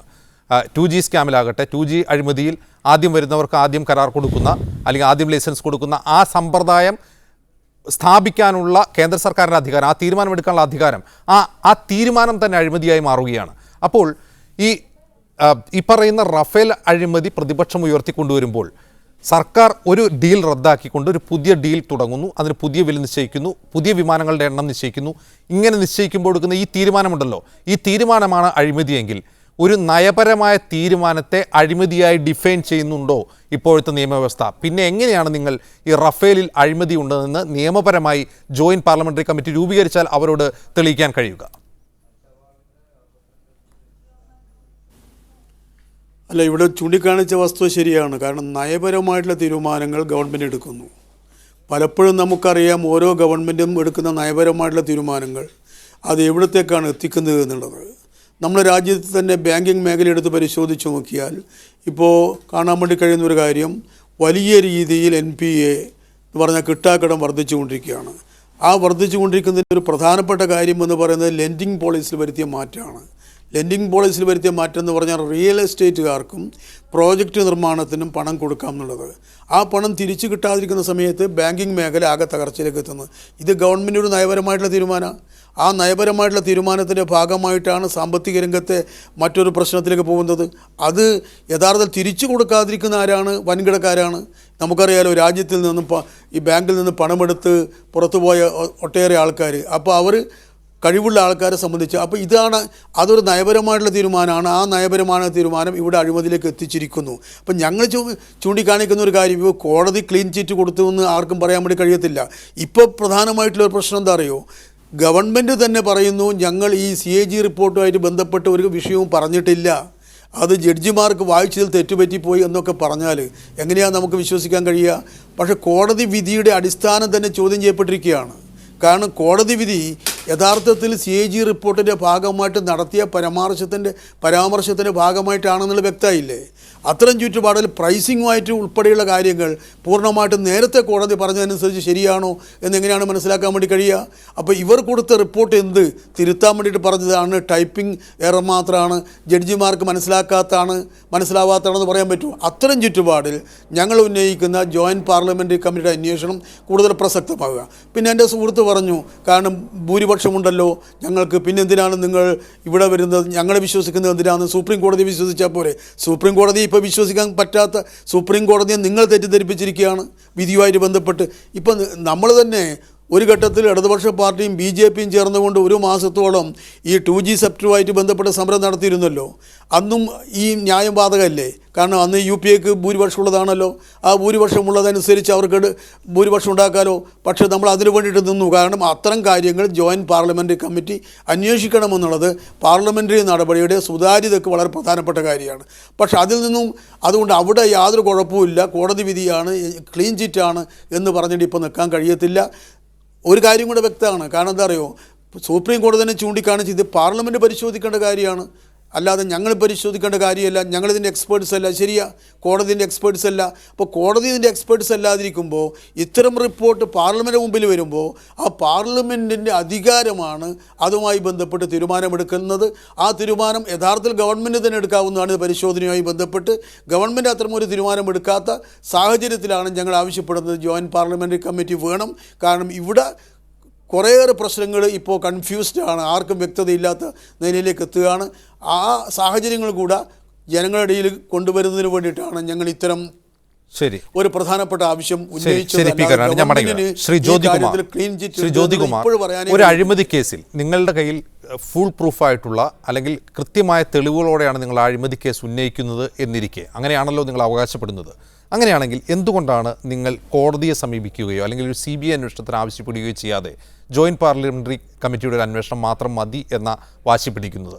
ജോയിന്റ് പാർലമെന്ററി കമ്മിറ്റിയുടെ ഒരു അന്വേഷണത്തിൽ ഒരുപക്ഷെ ഇതിലെ ക്രമക്കേടുകൾ പുറത്തു വന്നേക്കാം. പക്ഷേ അത് എത്രമാത്രം ഫലപ്രദമായി ഒരു നിയമ നടപടികളിലേക്ക് നീങ്ങാനുള്ള സാധ്യതയുണ്ട്? അതിലും നല്ലതല്ലേ ഒരു ഏജൻസി ഇതിലെ അഴിമതി കേസ് അന്വേഷിക്കുന്നത്? അത്തരം ചില ഇനിഷ്യേറ്റീവുകളെ തുടർന്നാണ് CBIയിൽ കുഴപ്പങ്ങളുണ്ടായതെന്ന് വരെ കോൺഗ്രസ് ആരോപിച്ചിരുന്നു മുൻപ്. അതിന് ഇനി സമയമുണ്ടല്ലോ. കോടതിയെ സമീപിക്കുന്നതോ പിന്നെ ഡോക്യുമെൻറ്റ്സ് ഹാജരാക്കുന്നതോ ഒക്കെ വരട്ടെ, ഞങ്ങളുടെ പരിഗണനയിലുള്ള വിഷയങ്ങൾ തന്നെയാണ്. ഇവിടെ ശ്രീ സന്ദീപ് പറഞ്ഞത് ഞങ്ങൾക്ക് ഭൂരിപക്ഷമുണ്ട്, അതുകൊണ്ട് ഇതൊരു പ്രശ്നമേ അല്ല, പിന്നെ അത്തരത്തിലൊരു സമിതിയിൽ വരുന്നതുകൊണ്ട് എന്താ പ്രശ്നമെന്നാണ്. അത് തന്നെയാണ് ഞങ്ങളും പറയുന്നത്. നിങ്ങൾക്ക് അവിടെ ഭൂരിപക്ഷമുണ്ടല്ലോ, പക്ഷേ നിങ്ങൾ എന്തിനത് ഭയക്കുന്നു? നിങ്ങൾ അവിടുത്തെ അത്തരത്തിൽ മുൻകാലങ്ങളിൽ അത്തരത്തിലൊരു ഇത് ആദ്യത്തെ സംഭവം അല്ലല്ലോ. മുൻകാല ചരിത്രങ്ങൾ അങ്ങനെ ഉണ്ടല്ലോ. അതുമാത്രമല്ല, ജനാധിപത്യത്തിൻ്റെ ഒരു ഭാഗമല്ലേ ഈ JPC എന്ന് പറയുന്നത്. അപ്പോൾ തിരഞ്ഞെടുക്കപ്പെട്ട MP-മാർ അവർ ചേർന്നിരുന്ന്, എല്ലാ പാർട്ടിയിലുമുള്ളവർ ചേർന്നിരുന്ന് ഇത്തരത്തിലൊരു പരിശോധന നടത്തുന്നതിൽ നിങ്ങൾ എന്തിനാണ് ഇത്ര അസ്വസ്ഥരാകുന്നത്? നിങ്ങൾ മുൻകാലങ്ങളിൽ അത് ആവശ്യപ്പെട്ടിട്ടുള്ളവരല്ലേ? നിങ്ങളുടെ പൂർവ്വകാല ചരിത്രം അങ്ങനെയല്ലേ? അപ്പോൾ നിങ്ങൾ വരുമ്പോൾ മാത്രം ഞങ്ങളെല്ലാം ശരിയാണെന്ന് നിങ്ങൾ സ്വയം ചിന്തിച്ചാൽ പോരല്ലോ, നിങ്ങൾ സ്വയം തീരുമാനിച്ചാൽ പോരല്ലോ. അത് ജനാധിപത്യപരമായി എല്ലാവരെയും ബോധ്യപ്പെടുത്താനുള്ള അവകാശം നിങ്ങൾക്കില്ലേ? നിങ്ങൾ പിന്നെ കോടതിയെക്കുറിച്ച് പറയുന്നു. കോടതിയെക്കുറിച്ച് ശ്രീ ഹാരിസ് ബീരൻ വളരെ വ്യക്തമായി പറഞ്ഞു. അവിടെ ഈ പ്രൊസീജിയർ ലാപ്സിനെ കുറിച്ച് ഇഗ്നോർ ചെയ്യാൻ കോടതി കാരണമായത് തന്നെ ഒരുപക്ഷെ ഞാൻ മനസ്സിലാക്കുന്നത് ഇത്തരത്തിൽ കൊടുത്ത ഈ അഫിഡവിറ്റാണ്. അപ്പോൾ അതിനകത്ത് കൃത്യമായി സീൽഡ് കവറിൽ കൊടുത്ത കാര്യങ്ങളാണ്. അത് നോക്കിയതിന് ശേഷം അവിടെ പിന്നെ നമ്മുടെ CAG ഉൾപ്പെടെ കണ്ടു, PAC ഉൾപ്പെടെ കണ്ടു എന്ന് പറയുമ്പോൾ അതിനകത്ത് പ്രൈസിങ്ങിൻ്റെ കാര്യത്തിനകത്ത് പ്രശ്നമില്ല എന്ന് അവർക്ക് ബോധ്യപ്പെട്ടിട്ടുണ്ട്, അസംബ്ലിയിൽ പാർലമെൻറ്റിൽ പ്രസൻറ്റ് ചെയ്തിട്ടുണ്ട് എന്ന് പറയുമ്പോൾ പ്രൈസിങ്ങിൽ പ്രശ്നമില്ലെങ്കിൽ ചെറിയ പ്രൊസീജിയർ ലാബ്സ് ആണെങ്കിൽ അത് ഇഗ്നോർ ചെയ്യാം എന്നാവാം ഒരു പക്ഷേ കോടതി കരുതിയിരിക്കുക. ഇനി പ്രൈസിങ്ങിൽ ഉൾപ്പെടെ പ്രശ്നമുണ്ട്, ഈ അഡ്വക്കേറ്റ് പറഞ്ഞതുപോലെ വരും ദിവസങ്ങളിൽ ബോധ്യപ്പെടുകയാണെങ്കിൽ പഴയ കാര്യങ്ങൾ വീണ്ടും റിലവൻ്റ് ആവും, അതുൾപ്പെടെ പരിശോധിക്കേണ്ടി വരും. നിങ്ങൾ സാമ്പത്തിക കാര്യങ്ങളിൽ പ്രശ്നമില്ല എന്ന് കരുതിയത് കൊണ്ട് കൂടിയാകാം ഒരുപക്ഷെ ഇത്തരത്തിൽ പ്രൊസീജിയർ ലാബ്സിനെ ഇഗ്നോർ ചെയ്യാം എന്ന് പറഞ്ഞത്. പക്ഷേ ഈ രാജ്യത്ത് ഇത്തരത്തിലുള്ള പ്രതിരോധ മേഖലയിലുള്ള പ്രൊക്യൂർമെൻറ്റിനെ സംബന്ധിച്ച് കൃത്യമായ ചട്ടങ്ങൾ നിലനിൽക്കെ കോടതി എന്തുകൊണ്ട് അതിനെ ഇഗ്നോർ ചെയ്തു എന്നതിനെ സംബന്ധിച്ച് തീർച്ചയായിട്ടും പുനരന്വേഷിക്കേണ്ടത് തന്നെയാണ്. പാർട്ടികൾ അല്ലെങ്കിൽ ഇതിനകത്ത് പോയിട്ടുള്ളവർ, PIL-ലുമായി പോയിട്ടുള്ളവർ പിന്നെ പരിശോധന ഹർജി കൊടുക്കേണ്ടതാണ്. ഞങ്ങളെ സംബന്ധിച്ച് സന്ദീപ് പറഞ്ഞതുപോലെ ഞങ്ങളുടെ ഉത്തരവാദിത്തപ്പെട്ടവരാരും പരസ്യമായി പ്രഖ്യാപിച്ചുകൊണ്ട് കോൺഗ്രസിനെ സംബന്ധിച്ച് ഞങ്ങൾ അങ്ങനെ ഉണ്ടെങ്കിൽ മുതിർന്ന അഭിഭാഷകരായ കോൺഗ്രസ് നേതാക്കൾ തന്നെയുണ്ട്, ഞങ്ങൾ അതിൽ അപ്പിയർ ചെയ്യും, കോടതിയിൽ പോകാറുമുണ്ട്. ഈ വിഷയത്തെ സംബന്ധിച്ച് ഞങ്ങൾ ഇതുവരെ കോടതിയിൽ പോയിട്ടില്ല. കോടതി പോകുന്നതിനെക്കുറിച്ച് ഉൾപ്പെടെയുള്ള കാര്യങ്ങൾ ഞങ്ങളുടെ അതിൻ്റെതായ കാരണങ്ങളുമുണ്ട്. ഇവിടെ P. കരുണാകരൻ ഉന്നയിച്ചൊരു പ്രധാന പ്രശ്നം മൊത്തത്തിൽ ഈ ഭരണഘടനാ സ്ഥാപനങ്ങളെക്കുറിച്ചൊക്കെയുള്ള ഒരു അവ്യക്തത നിലനിൽക്കുന്നുണ്ട്. ഏറ്റവും നല്ല ഉദാഹരണം ഈ ഡീമോണിറ്റൈസേഷൻ സംബന്ധിച്ച CAG റിപ്പോർട്ട് ഇനിയും പുറത്തു വന്നിട്ടില്ല. അത് സംഭവിച്ചിട്ട് ഇപ്പോൾ 2 വർഷം കഴിഞ്ഞിരിക്കുന്നു. അത് സംബന്ധിച്ചൊരു CAG റിപ്പോർട്ട് ഇനിയും പുറത്തു വന്നിട്ടില്ല എന്ന് മാത്രമല്ല റഫാലിലെയും പുറത്തു വന്നിട്ടില്ല. ഇത് മനഃപൂർവ്വം വൈകിക്കുകയാണ് എന്ന് മുൻ ബ്യൂറോക്രാറ്റുകൾ CAGക്ക് കത്തെഴുതിയിട്ടുണ്ട് 2 മാസം മുൻപ്. ഇത് മനഃപൂർവ്വം വൈകുന്ന രാജ്യത്ത് ഇത് സംബന്ധിച്ച രാഷ്ട്രീയമായ തർക്കങ്ങൾ തുടരാൻ കാരണമാകും. ഒരു സർക്കാർ എടുത്ത ഒരു നയപരമായ തീരുമാനം നമ്മുടെ രാജ്യത്തിന് ദോഷകരമായാണോ ഭവിച്ചത്, നമ്മുടെ പൊതുഖജനാവിലെ പണം നഷ്ടപ്പെട്ടോ, അഴിമതി നടന്നിട്ടുണ്ടോ തുടങ്ങിയ കാര്യങ്ങളിൽ രാഷ്ട്രീയ വിവാദങ്ങൾ മാത്രം നിലനിൽക്കുകയും അത് സംബന്ധിച്ച് ജനങ്ങൾക്ക് സത്യമറിയാനുള്ള ഒരു സ്രോതസ്സുകളും ഇല്ലാതിരിക്കുകയും ചെയ്യുന്ന ഒരു കാലാവസ്ഥയാണ് CAG ഈ 2 കാര്യത്തിൽ റിപ്പോർട്ട് വഹിക്കുന്നതിലൂടെ ഉണ്ടാകുന്നത്. ഇവിടെ CAGയെ സംബന്ധിച്ച ഒരു വിവരം തെറ്റായി കോടതി ഉദ്ധരിക്കേണ്ടി വരുന്ന ഒരു സാഹചര്യം കൂടി ഉണ്ടാകുന്നു. ഇത്തരം സാഹചര്യത്തിലാണ് മൊത്തം ഈ പുകമറ ഉണ്ടാകുന്നത്. അത് മാറ്റേണ്ടത് കേന്ദ്രം തന്നെയാണ്. സന്ദീപ്, അജിംസ്, ഈ പുകമുറ എന്നൊക്കെ പറഞ്ഞ് വിശേഷിപ്പിക്കും. ഇതിൽ വാസ്തവത്തിൽ എന്ത് പുകമറയാ ഉള്ളത്? ഇപ്പൊ ഹാരിസ് ബീരൻ, അദ്ദേഹം സീനിയർ ലോയറാണ്, അദ്ദേഹം തന്നെ ഡിമോണിറ്റൈസേഷൻ സംബന്ധിച്ച CAG റിപ്പോർട്ട് എവിടെയാണ്? ഒരു മിനിറ്റ് ഞാൻ പറയട്ടെ. അല്ല, ഡിമോണിറ്റൈസേഷൻ സംബന്ധിച്ച CAG റിപ്പോർട്ട് എവിടെയാണ്? എന്തുകൊണ്ടാണ് വൈകുന്നത്? അങ്ങനെയാണല്ലോ, പുകമറ എന്ന് ഞാൻ ഉദ്ദേശിച്ചത് അതുകൊണ്ടാണ്. എവിടെയാണ് റിപ്പോർട്ട്? അജിംസെ, CAG എന്ന് പറയുന്നത് ഒരു ഇൻഡിപെൻഡൻറ്റ് സ്ഥാപനമാണ്, ഒരു ഭരണഘടനാ സ്ഥാപനമാണ്. ആ ചോദ്യം BJPയുടെ വക്താവായിട്ടുള്ള ഞാനല്ല പറയേണ്ടത്, അത് അവരാണ് പറയേണ്ടത്. ഞാനൊരു മിനിറ്റ്, ഞാൻ ബാക്കിയുള്ളവർ പറഞ്ഞേക്കുന്നത് മറുപടി പറഞ്ഞോട്ടെ, അതിൻ്റെ അങ്ങോട്ട് വരാം. ഹാരിസ് ബീരൻ പറഞ്ഞത് 3 വിഷയങ്ങളാണ്. 3 വിഷയങ്ങളിൽ 2ലും അത് ക്ലീൻ ചിറ്റായിട്ട് വ്യാഖ്യാനിക്കാം എന്ന് തന്നെയാണ് അദ്ദേഹം പറഞ്ഞത്. അതിൽ അത്രയും സന്തോഷം. ബാക്കിയുള്ളവർ അത് അംഗീകരിക്കുമോ എന്ന് എനിക്കറിയില്ല. പ്രൈസിങ്ങിൻ്റെ കാര്യം സംബന്ധിച്ച് അദ്ദേഹം പറഞ്ഞതിൽ ഒരു വസ്തുതാപരമായ പിശകുണ്ട്. പ്രൈസിങ് കോടതി നോക്കിയത് ഈ CAG റിപ്പോർട്ടോ അല്ലെങ്കിൽ അത് PAC പരിശോധിക്കും എന്നുള്ള കാര്യമോ ഒന്നുമല്ല സുപ്രീം കോടതി നോക്കിയിട്ടുള്ളത്. പ്രൈസിങ് സംബന്ധിച്ചുള്ള വിവരങ്ങൾ അത് ഒരു വളരെ അത് പുറത്ത് വിട്ട് കഴിഞ്ഞാൽ അത് രാജ്യത്തിന് അപകടകരമാണ് എന്നുള്ള ഒരു വസ്തുതയുണ്ട്. അതുകൊണ്ട് തന്നെ പ്രൈസിങ് സംബന്ധിച്ച് ഒരു വിവരം പുറത്തുവിടാൻ തയ്യാറല്ല. അത് സംബന്ധിച്ച് ടെക്നിക്കൽ ഇഷ്യൂസ് അവർ എയർഫോഴ്സിൻ്റെ ഉദ്യോഗസ്ഥന്മാരെ തന്നെ വിളിച്ചു വരുത്തി സുപ്രീം കോടതി ചോദിച്ചതാണ്, വ്യക്തത വരുത്തിയതാണ്. അതിനുശേഷമാണ് സുപ്രീം കോടതി അക്കാര്യത്തിലും ഒരു ക്ലാരിഫിക്കേഷൻ നൽകിയിട്ടുള്ളത്. എന്തായാലും കോടതി ജനുവരി മാസം ഈ ക്രിസ്മസ് അവധിക്ക് ശേഷം കൂടുന്ന സമയത്ത് നമുക്കതിന് വ്യക്തമായിട്ടുള്ളൊരു ധാരണ കിട്ടും. രഞ്ജൻ ഗൊഗോയെ പോലുള്ളൊരു ചീഫ് ജസ്റ്റിസിനെ ഇങ്ങനെ പുകമറയ്ക്കുള്ളിൽ നിർത്തരുത് എന്നാണ് എൻ്റെ അഭിപ്രായം. കാരണം നമ്മുടെ ജുഡീഷ്യൽ കോൺഗ്രസിൻ്റെ ഒരു പൊതു സ്വഭാവമാണ്, അവരെവിടെയൊക്കെ പരാജയപ്പെടുന്നോ അത്തരം സ്ഥാപനങ്ങളെ മുഴുവൻ കരിവാരി തേക്കുക എന്നുള്ളത് കോൺഗ്രസിൻ്റെ പൊതു സ്വഭാവമാണ്. ഇപ്പോൾ ഈ തെരഞ്ഞെടുപ്പിൽ പരാജയപ്പെട്ട അവർ EVM-നെ കുറ്റം പറയും. തെരഞ്ഞെടുപ്പ് കമ്മീഷൻ തെറ്റായിട്ട് എന്തെങ്കിലും തീരുമാനം, അവർക്കെതിരായി എന്തെങ്കിലും തീരുമാനമെടുത്തു കഴിഞ്ഞാൽ ഉടനെ തെരഞ്ഞെടുപ്പ് കമ്മീഷനെ അവർ കുറ്റം പറയും. ചില സമയത്ത് അവർ കോടതിയെ കുറ്റം പറയും. ഇപ്പോൾ കുറച്ച് ദിവസങ്ങൾക്ക് മുമ്പ് ഇതേ ജഡ്ജിമാരെയൊക്കെ അവർ വളരെയധികം പുകഴ്ത്തിക്കൊണ്ട് നടന്നിരുന്ന ആളുകളാണല്ലോ മറ്റു പല വിഷയങ്ങളിലും. ഞാൻ അതിലേക്കൊന്നും കടക്കുന്നില്ല എന്തായാലും. പിന്നെ ശ്രീ കരുണാകരൻ MP പറഞ്ഞ കാര്യം, അദ്ദേഹം പറഞ്ഞത് ഈ ഡിസിഷൻ മേക്കിങ്ങിൻ്റെ കാര്യത്തിലാണ് അഴിമതി നടക്കുന്നത്, നയപരമായ തീരുമാനങ്ങൾ എടുക്കാൻ ഉള്ള അജിംസ് അത്തരം ഒരു ചോദ്യം ഉന്നയിക്കണേ. നയപരമായ തീരുമാനങ്ങൾ എടുക്കാനുള്ള സർക്കാരിൻ്റെ അവകാശത്തിൽ ആ സാഹചര്യത്തിലാണ് അഴിമതി നടക്കുന്നതെന്ന് ശ്രീ കരുണാകരൻ MP പറയുകയുണ്ടായി. ഒരു മാസം കഴിഞ്ഞ ജനുവരി മാസത്തിൽ CBIയുടെ ഒരു അപ്പീൽ സുപ്രീം കോടതിയിലുണ്ട്. ശ്രീ പിണറായി വിജയൻ പ്രതിപട്ടികയിലുള്ള SNC ലാവലിൻ്റെ കേസ്, അത് പിണറായി വിജയനെ ഒഴിവാക്കിയ നടപടി പുനഃപരിശോധിക്കണമെന്ന് ആവശ്യപ്പെട്ടുകൊണ്ട് CBI കോടതിയിലുണ്ട്, സുപ്രീം കോടതിയിലുണ്ട്. ആ കേസിൽ വിധി വരുന്ന സമയത്തും ശ്രീ കരുണാകരൻ MP സമാനമായിട്ടുള്ള നിലപാട് തന്നെയായിരിക്കുമോ സ്വീകരിക്കുക എന്നറിയാൻ എനിക്ക് താല്പര്യമുണ്ട്. അവിടെ പിണറായി വിജയനെ രക്ഷിക്കാൻ ഇവർ ഉയർത്തിയ ന്യായവും ഇത് തന്നെ ആയിരുന്നല്ലോ, അത് നയപരമായിട്ടുള്ള തീരുമാനമാണ് എന്നുള്ളൊരു ന്യായം തന്നെയാണ് ഇവരും ഉയർത്തിയിരുന്നത്. മറ്റൊരു വിഷയം ശ്രീ ജ്യോതികുമാർ ചാമക്കാല പറഞ്ഞത്, അദ്ദേഹം പറഞ്ഞ കാര്യങ്ങളിൽ ഒരുപാട് പിശകുകളുണ്ട്. ഇതിൽ പ്രൈസിംഗ് സംബന്ധിച്ചോ അല്ലെങ്കിൽ മറ്റേ എല്ലാ വിഷയങ്ങളും സംബന്ധിച്ച് 10 വർഷക്കാലം ഇവരുടെ ഗവൺമെൻറ് ഉണ്ടായിരുന്നല്ലോ. റഫേൽ ഇവർ ചൂസ് ചെയ്ത എയർക്രാഫ്റ്റാണ്, L1 ആയിട്ട് UPA ഗവൺമെൻറ് ചൂസ് ചെയ്ത എയർക്രാഫ്റ്റാണ്. എന്തുകൊണ്ട് ഇവർക്ക് 10 വർഷത്തിനുള്ളിൽ ഡീൽ ഉറപ്പിക്കാൻ കഴിഞ്ഞില്ല? അപ്പോൾ ഇന്ത്യയുടെ പ്രതിരോധ രംഗത്തെ ഏറ്റവും പ്രധാനപ്പെട്ട ആവശ്യത്തെ ഇവർ 10 വർഷക്കാലം തിരസ്കരിച്ചു. അവർക്ക് അതിൻ്റെ ഡീല് ഉറപ്പിക്കാൻ കഴിഞ്ഞില്ല. അവർ വാസ്തവത്തിൽ UPA ഗവൺമെൻറ്റും ഡെസോൾട്ടും തമ്മിൽ നേരിട്ടുള്ള ഇടപാടായിരുന്നു, അത് ഗവൺമെൻറ് ടു ഗവൺമെൻറ് ഇടപാടായിരുന്നില്ല. ജ്യോതികുമാർ ചാമക്കാല പറയേണ്ടത്, നിങ്ങൾക്ക് കമ്മീഷൻ ഉറപ്പിക്കാൻ പറ്റാത്തത് കൊണ്ടാണോ ഈ ഇടപാട് നടക്കാതെ പോയത്? റോബർട്ട് വധേരയുമായി ബന്ധപ്പെട്ട ചില കേന്ദ്രങ്ങൾക്ക് കമ്മീഷൻ ഉറപ്പിക്കാൻ പറ്റാത്തത് കൊണ്ടാണോ റഫേൽ ഡീൽ 10 വർഷക്കാലം നടക്കാതെ പോയത്? ഇന്ത്യയുടെ സുരക്ഷിതത്വത്തെ തന്നെ ഒരു അപകടത്തിലാക്കുന്ന ഒരു സ്ഥിതിയിലേക്ക് എന്തിനാണ് UPA എത്തിച്ചത്? അപ്പോൾ അതുകൊണ്ട് നരേന്ദ്രമോദി അധികാരത്തിൽ വന്നപ്പോൾ ഇന്ത്യയുടെ പ്രതിരോധ രംഗത്ത് ഉണ്ടായിരുന്ന അടിയന്തരമായിട്ടുള്ള ആവശ്യമായിരുന്നു ഇന്ത്യക്ക് ഒരു 5th ജനറേഷൻ എയർക്രാഫ്റ്റ് എന്നുള്ളത്. അത് നരേന്ദ്രമോദി അഡ്രസ്സ് ചെയ്തു, ഗവൺമെൻറ് ടു ഗവൺമെൻറ് ഡീലാക്കി. ഇതിൻ്റെ ബേസിക് പ്രൈസ് പാർലമെൻറ്റിൽ വെളിപ്പെടുത്തിയിട്ടുണ്ട്, ഇതിൻ്റെ ഷെൽ പ്രൈസ് പാർലമെൻറ്റിൽ വെളിപ്പെടുത്തിയിട്ടുണ്ട്. അത് തന്നെ UPA-യേക്കാൾ 9% കുറവാണ്. ഇതിൻ്റെ വെപ്പണറി കൂടി ചേരുമ്പോൾ ഏകദേശം 20%-ഓളം കോസ്റ്റ് കുറവിലാണ് കേന്ദ്ര സർക്കാർ ഇത് ഏതാനും ദിവസം മുൻപാണ് റിക് ട്രാപ്പിയറുടെ ഒരു അഭിമുഖം മാധ്യമങ്ങൾ പുറത്തുവിട്ടത്. അതിൽ അദ്ദേഹം വ്യക്തമായി പറയുന്നുണ്ട്, ഇത് വിമാനത്തിൻ്റെ മാത്രം പ്രൈസാണ്, അതിനുള്ള ആയുധത്തിന് വേറെ പൈസ കൊടുക്കണമെന്ന്. പിന്നെ നിങ്ങൾ ഈ ആയുധത്തിൻ്റെ വില കൂടി നാട്ടുകാരെ അറിയിച്ചാൽ അത് രാജ്യസുരക്ഷയ്ക്ക് പ്രശ്നമാണെന്ന് പറയുന്നത് എന്തുകൊണ്ടാണ്? നിങ്ങൾ വിമാനത്തിൻ്റെ വില പറയൂ, ആയുധത്തിൻ്റെ വില നിങ്ങൾ പറയണ്ട. വിമാനത്തിന് മൊത്തം എത്ര രൂപ നമുക്ക് മുടക്കേണ്ടി വരും, അതിൻ്റെ ബേസിക് പ്രൈസ് അല്ല, അതിൻ്റെ എല്ലാ ഫെസിലിറ്റീസും കൂടിയ പ്രൈസ് നിങ്ങൾ പറയൂ. ആയുധത്തിന് വേറെ കരാറാണ്, വേറെ തന്നെ പൈസ അതിന് കൊടുക്കണം. നിങ്ങൾ നാട്ടുകാരെ തെറ്റിദ്ധരിപ്പിക്കരുത്. അജിംസെ, എയർക്രാഫ്റ്റ് എന്ന് പറയുന്നത് ബേസിക് എയർക്രാഫ്റ്റിന്റെ പ്രൈസ് ഓൾറെഡി വെളിപ്പെടുത്തിയിട്ടുണ്ട്, അത് പാർലമെന്റിൽ വെളിപ്പെടുത്തിയിട്ടിട്ടുള്ള കാര്യമാണ്. അത് UPA കാലത്തേക്കാൾ കുറവാണെന്നാണ് നിങ്ങൾ പറയുന്നത്. അല്ല അജിംസെ, ഞാൻ പറഞ്ഞു വരട്ടെ. അജിംസെ, ഇത് ഇക്കാര്യത്തിൽ അരുൺ ജെയ്റ്റ്ലി ഇന്ന് കൃത്യമായി പറഞ്ഞിട്ടുണ്ട്. ഇതിന്റെ വെപ്പണറി അടക്കമുള്ള ഇതിന്റെ ഏറ്റവും അത്യാധുനികമായിട്ടുള്ള സംവിധാനങ്ങൾ, ഇത് ഇലക്ട്രോണിക് വാർഫെയർ, അത് പറയുന്ന കേവലം വെപ്പണറി മാത്രമല്ല, ഇലക്ട്രോണിക് വാർഫെയർ സിസ്റ്റം, അതിന്റെ സംവിധാനങ്ങൾ, ഇത് മുഴുവൻ പുറത്ത് ഈ പ്രൈസ് എല്ലാം അറിയണമെന്ന് നിങ്ങൾക്ക് എന്താണ് ഇത്ര നിർബന്ധം? നമ്മുടെ ശത്രു രാജ്യങ്ങൾക്ക് എന്തിനാണ് ഇതിന്റെ ഡീറ്റെയിൽസ് മുഴുവൻ കിട്ടുന്നത്? അപ്പൊ രാഹുൽ ഗാന്ധി ചൂണ്ടിക്കാട്ടുന്നത് സന്ദീപ്, നിങ്ങൾ മറച്ചുവെക്കുന്ന ഈ വില വിവരം, നിങ്ങൾ മറച്ചുവെക്കാൻ ആഗ്രഹിക്കുന്ന ഈ വില വിവരം അവരുടെ കാറ്റലോഗിൽ ഉണ്ടെന്നാണ് രാഹുൽ ഗാന്ധി പറയുന്നത്. രാഹുൽ ഗാന്ധി അങ്ങനെ പല വെട്ടിത്തരങ്ങളും പറഞ്ഞിട്ടുണ്ട്. ഓരോ സംസ്ഥാനങ്ങളിലും പോയിട്ട് ഇതിൽ ഓരോ ഫിഗർ പറഞ്ഞത് രാഹുൽ ഗാന്ധിയാണ്. രാഹുൽ ഗാന്ധി ഖത്തർ എന്ന രാജ്യം റഫേൽ ജെറ്റ് വിമാനങ്ങൾ വാങ്ങിയതിന്റെ വില വിവരം അവർ പുറത്തുവിട്ടിട്ടുണ്ട്. അതിന്റെ വില വിവരം അവരും പുറത്തുവിട്ടിട്ടുണ്ട്. പിന്നെ നമുക്ക് മാത്രം എന്താണ് രാജ്യസുരക്ഷയുടെ പ്രശ്നം വില വിവരം പുറത്തുവിടുന്നത്? ഇല്ല, അതിന്റെ ബേസിക് പ്രൈസ് പാർലമെന്റിൽ പുറത്തുവിട്ടിട്ടുണ്ട്. പക്ഷേ അതിന്റെ ഇലക്ട്രോണിക് വാർഫെയർ അടക്കമുള്ള വെപ്പണറി അടക്കമുള്ള കഴിയില്ല, അതിന്റെ ടോട്ടൽ കോസ്റ്റ് പുറത്തുവിടാൻ കഴിയില്ല. അത് രാജ്യസുരക്ഷയെ ബാധിക്കുന്നതാണ്. അല്ല, സന്ദീപ് ആദ്യം പറഞ്ഞത് ആ ബേസിക് പ്രൈസ് UPA കാലത്തെ പ്രൈസിനേക്കാൾ 20% കുറവാണെന്നാണ് അല്പം മുമ്പ് പറഞ്ഞത്. അതെന്ത് എങ്ങനെയാണ് നിങ്ങൾ വസ്തുപരമായി തെളിയിക്കുക? എങ്ങനെയാണ് അത് തെളിയിക്കുക? എങ്ങനെയാണ് വസ്തു? എന്തായിരുന്നു UPA കാലത്തെ വില, എന്താണ് നിങ്ങളുടെ ഇപ്പോഴത്തെ ബേസിക് വില?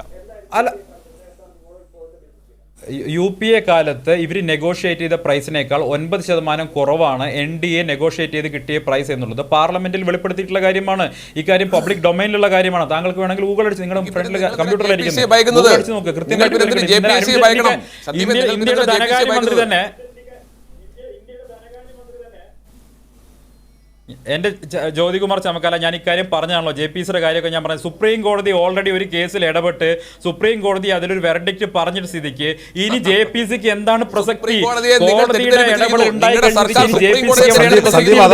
JPC വന്നാൽ തന്നെ JPCയുടെ നിങ്ങളുടെ ഡിമാൻഡ് പോലും രാഷ്ട്രീയ പ്രേരിതമാണ്. JPC വന്നാൽ പോലും ഉൾപ്പെടെ തെറ്റിദ്ധരിപ്പിച്ചിട്ട് വീണ്ടും വന്നിരുന്ന മിടുക്കരാന്ന് പറയരുത്. ഞങ്ങളുടെ ശ്രീ ആരിസ് ബീരാൻ, ശ്രീ ആരിസ് ബീരാൻ, ഞാൻ മടങ്ങി വരാം. നിങ്ങൾ രണ്ടുപേരിലേക്ക് ശ്രീ ആരിസ് ബീരാൻ, ഇവിടെ ഈ ഡീൽ ഞാൻ മടങ്ങി വരാം. സന്ദീപ് അതൊരു തർക്കമാണ്. JPC എന്നുള്ള ഡിമാൻഡ് തന്നെ രാഷ്ട്രീയ പ്രേരിതമല്ലേ? അത് തീർച്ചയായിട്ടും അത് ജനങ്ങൾ അറിയാൻ ആഗ്രഹിക്കുന്നതുകൊണ്ടാണല്ലോ. ജനങ്ങൾക്ക് അറിയാൻ ആഗ്രഹമുള്ളതാണ് JPC വരുന്നത്. ഞാൻ മടങ്ങി വരാം രണ്ടുപേരിലേക്ക്. ശ്രീ ആരിസ് ബീരാൻ, ഈ ഡീലിലെ വ്യവസ്ഥകൾ, ശ്രീ ആരിസ് ബീരാൻ, ഈ ഡീലിലെ വ്യവസ്ഥകൾ മുമ്പിലുണ്ട്.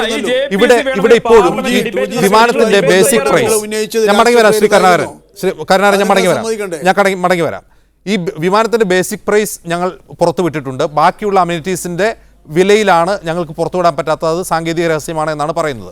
അങ്ങനെയാണെങ്കിൽ ഒരു വിമാനത്തിൻ്റെ ബേസിക് പ്രൈസ് നിലനിർത്തിക്കൊണ്ട് അത് UPA കാലത്തേക്കാൾ കുറവാണെന്നാണ് ഇപ്പോൾ BJP അവകാശപ്പെടുന്നത്. അങ്ങനെയാണെങ്കിൽ മറ്റ് കാര്യങ്ങളിൽ ഈ പറയുന്ന എന്തെല്ലാം അമ്യൂണിറ്റീസാണ് അതാണ് വെളിപ്പെടുത്താൻ കഴിയാത്തത്. ആ ഒരൊറ്റ കാര്യത്തിൽ ഇത്രമാത്രം വിലവർധന ഉണ്ടാകുമോ? ആ വിലവർധനയാണ് പ്രതിപക്ഷം ചൂണ്ടിക്കാട്ടുന്നത്. ശ്രീ ആരിസ് ബീരാൻ.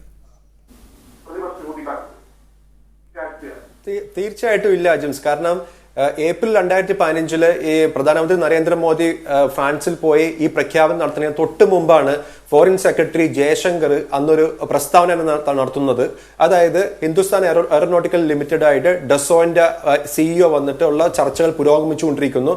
അന്ന് അദ്ദേഹം ഒരു ഫിഗർ പറയുകയും ചെയ്തു. ഈ എയർക്രാഫ്റ്റിന് ഉണ്ടാവുന്ന ഒരു ഫിഗർ അദ്ദേഹം അന്ന് പറയുകയും ചെയ്തു. അതിനുശേഷമാണ് പെട്ടെന്ന് ഏപ്രിൽ 25 പ്രധാനമന്ത്രി നരേന്ദ്രമോദി ഫ്രാൻസിൽ പോയിട്ട് പെട്ടെന്നുള്ള ഈ ഒരു പ്രഖ്യാപനം തന്നെ നടത്തുന്നത്. ആ പ്രഖ്യാപനത്തിന്റെ അടിസ്ഥാനത്തിലാണ് പിന്നീട് ഈ ഡിഫൻസ് പ്രൊക്യൂർമെന്റ് പ്രൊസീജിയർ തന്നെ നടപ്പാക്കാൻ തുടങ്ങിയത്. അതിനു മുമ്പ് ഡിഫൻസ് പ്രൊക്യൂർമെന്റ് പ്രൊസീജിയർ തന്നെ നടപ്പാക്കിയിട്ടില്ല. ഇപ്പൊ നേരത്തെ ശ്രീ സന്ദീപ് വാര്യർ പറഞ്ഞതിൽ ചെറിയൊരു പിഴവുണ്ടായിരുന്നു. അദ്ദേഹം പറഞ്ഞതെന്ന് വെച്ചാൽ എയർഫോഴ്സ് ഉദ്യോഗസ്ഥന്മാരെ വിളിച്ചു വരുത്തിയിട്ടല്ല ആണ് ഇതെല്ലാം ഉറപ്പിച്ചെന്നുള്ളതാണ്. എയർഫോഴ്സ് ഉദ്യോഗസ്ഥന്മാരെ വിളിച്ചു വരുത്തി എന്നുള്ളത് ഒരു ഫാക്ട് ആണ്. പക്ഷെ അവരെ വിളിച്ചു വരുത്തിയതിന്റെ കാരണം എന്ന് പറയുന്നത് ഈ എയർക്രാഫ്റ്റുകളുടെ സാങ്കേതികത്വം കോടതിക്ക് വിശദീകരിച്ചു കൊടുക്കാൻ വേണ്ടിയിട്ടായിരുന്നു അവരെ വിളിച്ചു വരുത്തിയത്. ഈ പ്രൈസിംഗ് എന്ന് പറയുന്നത് ഈ പാരഗ്രാഫ് 25 മാത്രമാണ് സുപ്രീം കോടതി വിധിയിൽ പ്രതിപാദിച്ചിരിക്കുന്നത്. അതിന്റെ അടിസ്ഥാനം നമ്മൾ നേരത്തെ പറഞ്ഞ ഈ 3 കാര്യങ്ങൾ മാത്രമാണ്. അപ്പൊ ഇതിനകത്ത് എനിക്കുള്ളൊരു സംശയം എന്ന് പറയുന്നത് ഈ നോട്ടിൽ വേറെ പല കാര്യങ്ങളും ആ നോട്ടിൽ മുദ്ര വെച്ച കവറിലുള്ള നോട്ടിൽ കേന്ദ്ര സർക്കാർ കൊടുത്തിട്ടുണ്ടാകാം. അപ്പൊ ഈ പാർലമെന്റും CAGയും PACയും പോലത്തെ സ്ഥാപനങ്ങൾ ഇത് കണ്ട് അതിനകത്ത് ഒരു സാറ്റിസ്ഫാക്ഷൻ വന്നതിന്റെ അടിസ്ഥാനത്തിലാവാം ഈ സുപ്രീം കോടതി ഈ പ്രൊസീജറൽ ചെറിയ മൈനർ ഡീവിയേഷൻസ് ഉണ്ട് എന്ന് പറയുന്നത് പോലും തൽക്കാലത്തേക്ക് ക്ഷമിച്ചു വിട്ടിരിക്കുന്നു എന്നുള്ളതാണ് എനിക്ക് തോന്നുന്നത്. കാരണം ആ നോട്ട് പുറത്തു വന്നാൽ മാത്രമേ അതിനകത്ത് എന്തെല്ലാം ഉണ്ടായിരുന്നു നമുക്ക് പറയാൻ പറ്റുകയുള്ളൂ. അങ്ങനെ വന്നു കഴിഞ്ഞാൽ ഇത് ഗുരുതരമായിട്ടുള്ള ഒരു പ്രത്യാഘാതത്തിലേക്കായിരിക്കും ഒന്ന് പോകാൻ പോകുന്നത്. ആ ഒരു സുപ്രീം കോടതി ആ ഒരു പ്രിസംഷനിലാണ് ഈ കാര്യങ്ങളെല്ലാം. അങ്ങനെയാണെങ്കിൽ കോടതിയെ തെറ്റിദ്ധരിപ്പിച്ചുവെങ്കിൽ കേന്ദ്രം ഇങ്ങനെ കോടതിയെ തെറ്റിദ്ധരിപ്പിച്ചുവെങ്കിൽ അത് തിരുത്തണമെന്ന് ആവശ്യപ്പെട്ട് കോടതിയിലേക്ക്, അതും സന്ദീപ് ചോദിക്കുന്ന പോലെ രഞ്ജൻ ഗൊഗോയെ പോലൊരു ചീഫ് ജസ്റ്റിസിന്റെ അടുത്തേക്ക് കേന്ദ്ര സർക്കാർ പോകുമോ? അത്ര മണ്ടന്മാരാണോ കേന്ദ്രം? ഞാൻ ആ ചോദ്യത്തിന് ഞാൻ നേരിട്ട് ഉത്തരം പറയണ്ട എന്ന് വിചാരിച്ചിട്ടാണ്. കാരണം ഏത് ഇംഗ്ലീഷ് വായിക്കാൻ അറിയാവുന്ന ഒരാൾക്കും ഒരു ഇംഗ്ലീഷ് പരിജ്ഞാനം, ഒരു ബേസിക് ഇംഗ്ലീഷ് പരിജ്ഞാനമുള്ള ആൾക്കും ആ നോട്ടിലുള്ള 3 സെന്റൻസ് എക്സ്ട്രാക്ട് ചെയ്തിരിക്കുന്നത് നമുക്ക് വായിച്ചു കഴിഞ്ഞാൽ നമുക്ക് മനസ്സിലാവുന്ന എന്താണ്? CAG റിപ്പോർട്ട് ഓൾറെഡി ഉണ്ടായി. ആ CAG റിപ്പോർട്ട് PAC എക്സാമിൻ ചെയ്തു. ആ PACയുടെ എക്സാമിനേഷന് ശേഷം അതിന്റെ ഒരു എഡിറ്റഡ് റിപ്പോർട്ട് പാർലമെന്റിൽ വെച്ചു എന്നുള്ള രീതിയിൽ തന്നെയാണ് അതിനകത്തുള്ള വ്യാഖ്യാനം. 3 ജഡ്ജിമാർ വായിച്ചിട്ടുള്ള ഒരു വ്യാഖ്യാനമാണല്ലോ നമ്മൾ കാണുന്നത്. 3 ജഡ്ജിമാർക്കും നല്ല വിവരമുള്ള 3 ജഡ്ജിമാരാണെന്നുള്ള എല്ലാവരും അംഗീകരിക്കുന്നുണ്ടല്ലോ. ആ 3 ജഡ്ജിമാർക്കും വായിച്ചിട്ടുള്ള വ്യാഖ്യാനവും നമ്മളെ പോലത്തെ ആളുകൾക്ക് വായിച്ചിട്ടുള്ള വ്യാഖ്യാനം ഞാൻ ശ്രീ സന്ദീപ് വാര്യരുടെ അടുത്ത് ഒന്നും കൂടി ഒന്ന് റിക്വസ്റ്റ് ചെയ്യാണ്. അതൊന്ന് നിങ്ങളൊന്ന് വായിച്ചു നോക്കാം. 3 സെന്റൻസ് നിങ്ങൾ വായിച്ചു നോക്കാം. നിങ്ങളുടെ വ്യാഖ്യാനം പറയൂ. അതിനകത്ത് എന്തെങ്കിലും തെറ്റ് നമുക്ക് പറയാൻ പറ്റുമോ എന്നുള്ളത്. അപ്പൊ ഈ ഒരു വ്യാഖ്യാനത്തിലേക്ക് വരുത്താൻ വേണ്ടിയിട്ടുള്ള ഒരു വേഗമായിട്ടുള്ള 3 സെന്റൻസുകളും അതിൽ കൂടുതലുള്ള സെന്റൻസുകളായിരിക്കാം ചിലപ്പോൾ നോട്ടിലുണ്ടായിരിക്കുന്നത്. അത് ഗുരുതരമായിട്ടുള്ള പിഴവാണ്.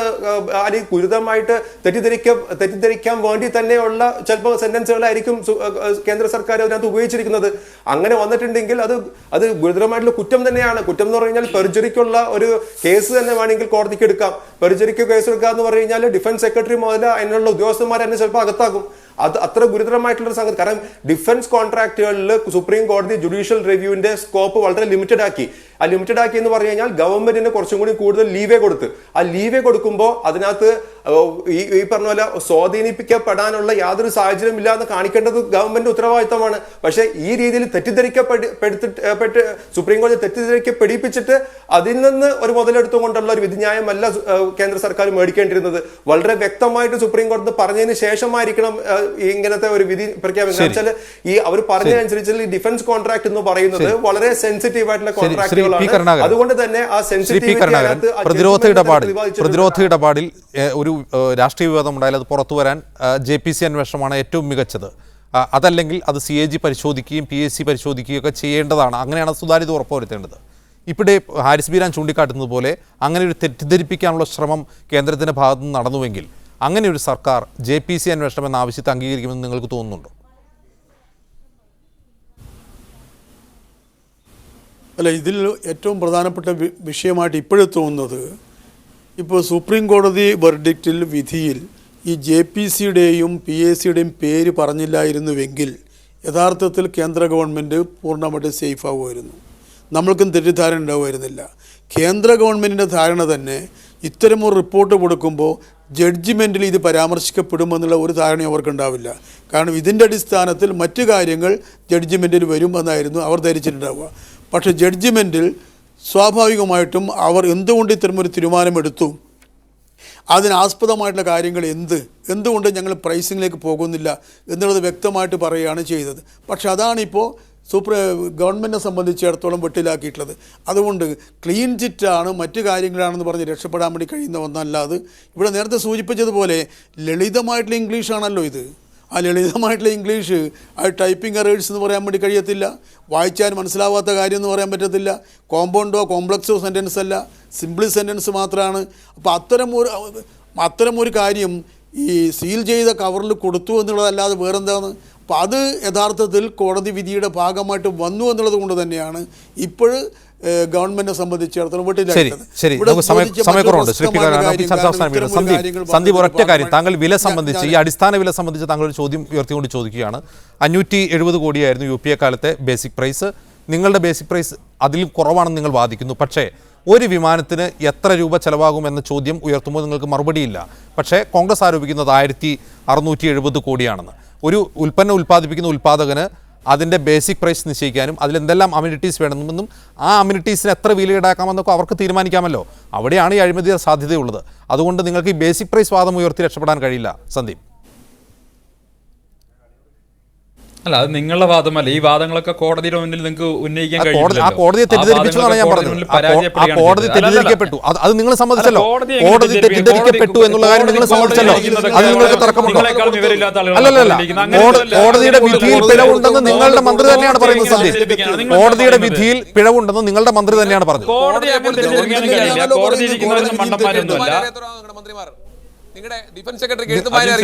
നിങ്ങളുടെ പ്രതിരോധ മന്ത്രി തന്നെയാണ് പറഞ്ഞത് കോടതി വിധിയിൽ പിഴവുണ്ട്, കോടതി വിധിയിൽ പിഴവുണ്ട്, കോടതി ഞങ്ങളെ മിസ്കോട്ട് ചെയ്തു എന്ന്. അതിനെ ടൈപ്പോ എറർ എന്നാണ് വിളിക്കുന്നത്. 3 സെന്റൻസിലാണോ, 3 സെന്റൻസിലെ ആശയത്തിലാണോ ടൈപ്പോ വരിക?